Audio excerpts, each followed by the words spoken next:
Hello friends, welcome to our channel. तो friends, आज के इस वीडियो में हम बात करेंगे हमारी एनटीए यूजीसी नेट पेपर 1 2022 से रिलेटेड जो प्रैक्टिस सेट सीरीज़ है उसके प्रैक्टिस सेट 39 के बारे में, जहां पर फ्रेंड्स आज की इस वीडियो में हम कवर करेंगे 10 एमसीक्यूज़ को। तो आप सभी वीडियो का फॉर्मेट जानती हैं, तो हम डायरेक्ट अपने फर्स्ट क्वेश्चन पर चलते हैं, जहाँ पर आज का हमारा पहला क्वेश्चन है, who had introduced the universities act 1904। Friends, options आप अपने स्क्रीन पर देख सकते हैं और इसी वीडियो के नीचे कमेंट करके हमें 10 सेकंड के अंदर करेक्ट आंसर बता सकते हैं, जहां पर फ्रेंड्स ऑप्शंस आपको खुद रीड करने हैं।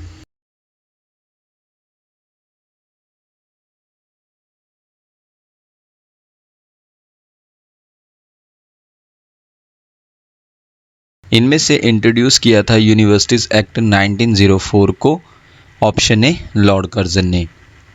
इसके बाद हमारा नेक्स्ट क्वेश्चन है, क्वेश्चन नंबर सेकंड में आपको बताना है, a review of national policy on education in short NPE 1986 programme of action in short POA was done by dash. यानी कि शिक्षा पर राष्ट्रीय नीति 1986 कार्य योजना की समीक्षा डैश द्वारा की गई थी।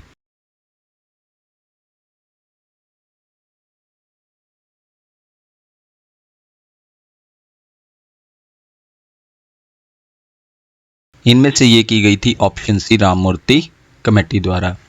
क्वेश्चन नंबर थर्ड है, the 1986 national policy on education was modified in 1992 by the dash government. यानी कि 1986 शिक्षा पर राष्ट्रीय नीति 1992 में डैश सरकार द्वारा संशोधित की गई थी।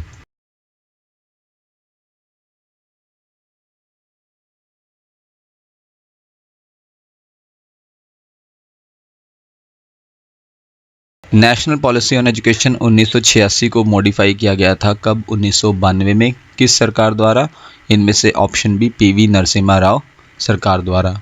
इसके बाद हमारा फ्रेंड्स नेक्स्ट क्वेश्चन है, जहां पर आपको गेस करना है करेक्ट पेयर, यानी कि सही जोड़ी अनुमान लगाइए। ए पर है एशियाटिक सोसाइटी ऑफ बंगाल, जिसके सामने गिवन है 1784। बी पर है बनारस संस्कृत कॉलेज, उसके सामने है 1791। और सी पर गिवन है फोर्ट विलियम कॉलेज, जिसके सामने गिवन है 1800। फ्रेंड्स, कोड आप अपने स्क्रीन पर देख सकते हैं और इसी वीडियो के नीचे कमेंट करके हमें 10 सेकंड के अंदर करेक्ट कोड बता सकते हैं।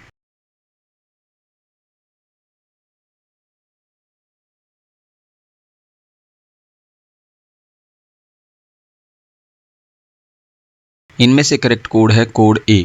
कोड ए के अकॉर्डिंग ए बी सी यानी कि ये तीनों पेयर्स करेक्ट हैं। जहां पर फ्रेंड्स इस क्वेश्चन को हम थोड़ा डिस्कस कर लेते हैं। सबसे पहले एशियाटिक सोसाइटी, जिसकी स्थापना की गई civil servant sir William Jones द्वारा, कब? 15 जनवरी 1784 को। देन इसके बाद बनारस संस्कृत कॉलेज की स्थापना कब की गई थी? 1791 से 92 के बीच, जोनाथन डंकन द्वारा, जो कि ईस्ट इंडिया कंपनी के रेजिडेंट थे, निवासी थे बनारस में। नेक्स्ट पॉइंट में फोर्ट विलियम कॉलेज कैलकाटा, ये अकेडमी थी ओरिएंटल या फिर ईस्टर्न यानी कि प्राच्य या फिर पूर्वी स्टडीज़ के लिए अकेडमी थी फोर्ट विलियम कॉलेज, और एक सेंटर ऑफ लर्निंग था कैलकाटा में, जिसकी स्थापना कब हुई? 10 जुलाई 1800 को फोर्ट विलियम कॉम्प्लेक्स कोलकाता में। किसके द्वारा? लॉर्ड वेल्जली द्वारा, जो कि उस टाइम के गवर्नर जनरल थे ब्रिटिश इंडिया की। इसके बाद हमारा नेक्स्ट क्वेश्चन है, क्वेश्चन नंबर 5 में आपको बताना है, international day for biological diversity और world biodiversity day is currently held on dash. यानी कि अंतर्राष्ट्रीय विविधता के लिए अंतर्राष्ट्रीय दिवस या विश्व जैव विविधता दिवस वर्तमान में डैश पर आयोजित किया जाता है।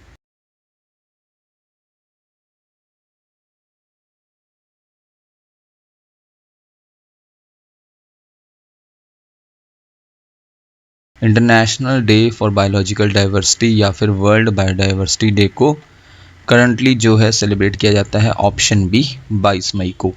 जहाँ पर friends international day for biological diversity, इसे वर्ल्ड बायोडाइवर्सिटी के नाम से भी जाना जाता है।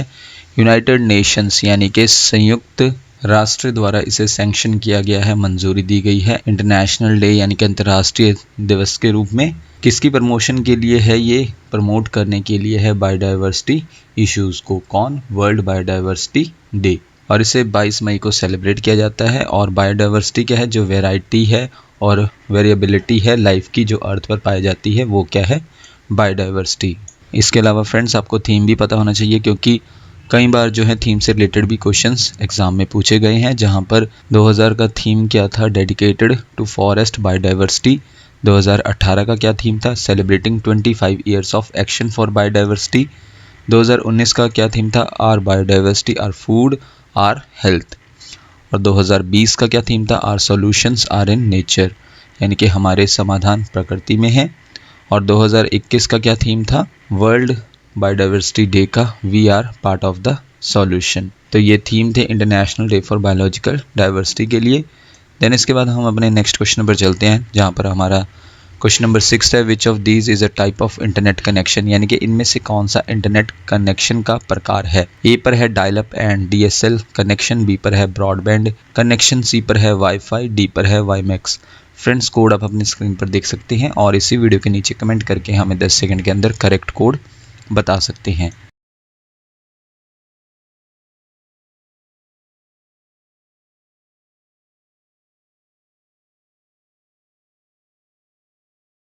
इनमें से करेक्ट कोड है कोड नंबर 1। कोड नंबर 1 के अकॉर्डिंग ABCD, यानी कि ये सभी टाइप हैं किसके, इंटरनेट कनेक्शन के। जहां पर नंबर 1 कोड के अकॉर्डिंग ए पर डायल अप और DSL कनेक्शन, बी पर broadband connection, C wifi connection, D wimax connection, ये सभी इंटरनेट कनेक्शन के टाइप हैं।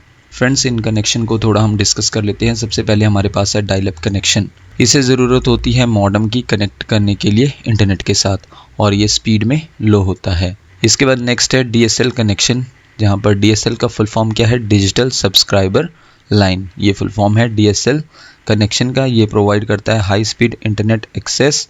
अगर हम डायल अप कनेक्शन से इसे कंपेयर करें तो उससे ज़्यादा हमें ये इंटरनेट की स्पीड प्रोवाइड करता है। कौन, DSL कनेक्शन। इसके बाद हमारे पास आ जाता है नेक्स्ट पर ब्रॉडबैंड कनेक्शन। ब्रॉडबैंड कनेक्शन में राउटर्स का यूज़ किया जाता है। इस कनेक्शन में, किस कनेक्शन में, ब्रॉडबैंड कनेक्शन में। और साथ ही साथ DSL यानी कि डिजिटल सब्सक्राइबर लाइन कनेक्शन जो है वो टाइप है किसका, ब्रॉडबैंड कनेक्शन का। लेकिन डायल अप कनेक्शन वो टाइप नहीं है ब्रॉडबैंड कनेक्शन का। इसके बाद हमारे पास नेक्स्ट कनेक्शन है wifi. Wifi stands for wireless Fidelity, और इसे ज़रूरत नहीं होती है किसी भी केबल की, यानी कि किसी भी केबल कनेक्शन की ज़रूरत नहीं होती है वाईफाई के लिए। और ये आपको प्रोवाइड करता है हाई स्पीड इंटरनेट। और साथ ही साथ वाईफाई को जो है लिमिटेड यूज़ किया जा सकता है, सिर्फ स्मॉल डिस्टेंस के लिए ही हम इसे यूज़ कर सकते हैं, किसे, वाईफाई को। और लास्ट पर हमारे पास कौन सा इंटरनेट कनेक्शन था, WiMAX. WiMAX stands for world wide interoperability access. ये इसका फुल फॉर्म है किसका, वाईमैक्स का। और इसकी कैपेसिटी क्या होता है कि ये कवर करता है लार्जर डिस्टेंस को। एग्जाम्पल के लिए मान लीजिए अगर कोई वाईफाई नेटवर्क है, उसकी रेंज 500 मीटर्स है, तो वाईमैक्स की रेंज कम से कम 2 किलोमीटर्स तक हो सकती है। इसके बाद हमारा नेक्स्ट क्वेश्चन है, क्वेश्चन नंबर 7 में आपको बताना है which of the following is a UNESCO world heritage site, यानी कि निम्नलिखित में से कौन सा यूनेस्को विश्व धरोहर स्थल है।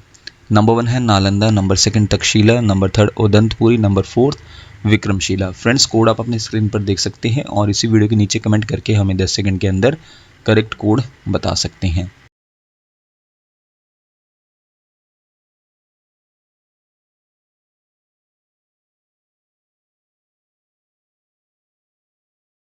इनमें से यूनेस्को वर्ल्ड हेरिटेज साइट है, यानी कि करेक्ट कोड है कोड ए। कोड ए के according first and second, first पर क्या है, नालंदा, और सेकंड पर है तक्षशिला। ये दोनों क्या है, UNESCO world heritage site. Question number 8 में आपको बताना है when was Takshashila declared a UNESCO world heritage site, यानी कि कब तक्षशिला को यूनेस्को ने विश्व धरोहर स्थल घोषित किया था।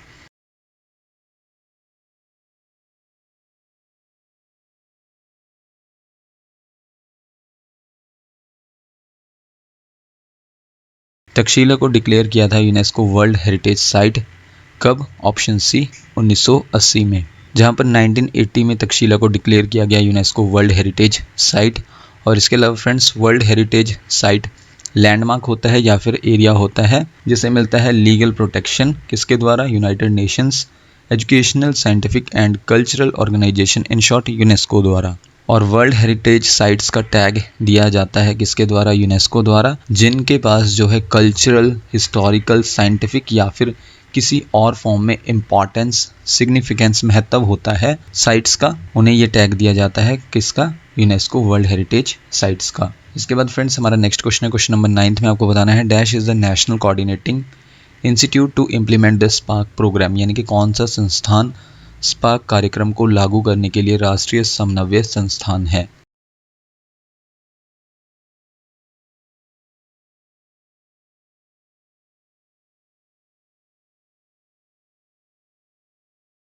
इनमें से वो है option C, Indian institute of technology Kharagpur, जो कि नेशनल कोऑर्डिनेटिंग इंस्टीट्यूट है इम्प्लीमेंट करने के लिए स्पार्क प्रोग्राम को।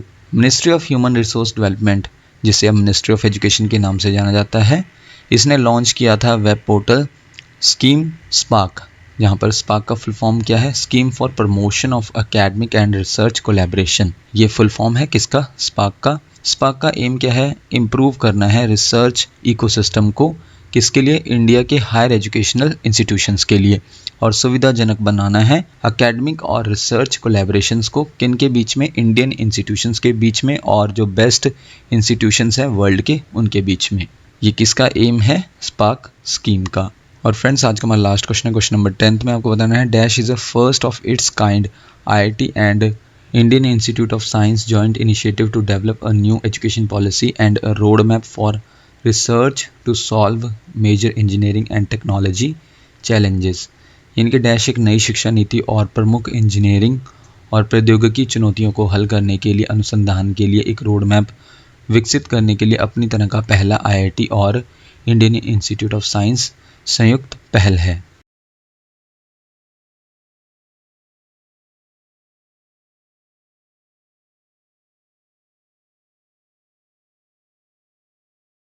इनमें से वो है ऑप्शन डी, इम्प्रिंट।